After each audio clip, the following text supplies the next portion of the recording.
Friends welcome back to my shorts video. নেহার আইবুড়ো ভাতের আগের দিন আমি আর সিমরান মিলে বেরিয়ে পড়লাম কিছু গিফটের কেনাকাটি করতে।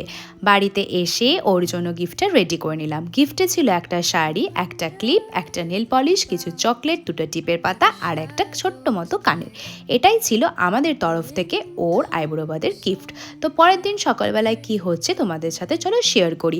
এখানে জোর কদমে রান্নাবান্না স্টার্ট হয়ে গেছে। এখানে মাছ মাংস সব কেটে ধুয়ে ম্যারিনেট করে রাখা হয়ে গেছে।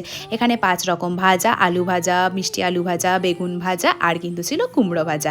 এখানে নেহাও চলে এসছে। এখানে পোলাটাও রেডি করা হয়ে গেছে আর এখানে ছিল পোস্তের বড়া আর কিন্তু চাটনি, শাক সব। এবারে চলো তোমাদেরকে শেয়ার করি ওর লাঞ্চে কি কি ছিল। আর এটা ছিল নেহার আইবুড়ো ভাতের কেক। চলো লাঞ্চে ছিল কিন্তু চিকেন কষা, চিংড়ি মাছের মালাইকারি, 5 রকমের মিষ্টি, এখানে ছিল পায়েস, দই, পাবদা মাছের ঝাল, চাটনি, 5 রকম ভাজা, পোস্তের বড়া, শাক, পোলাও আর ভাত।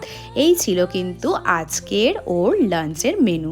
তোমাদের কেমন লাগলো অবশ্যই কমেন্ট করবে। আর মন ভরে কিন্তু নেহাকে সবাই আশীর্বাদ করবে আগামী জীবন যেন ওর খুব ভালো কাটুক। চলো টাটা।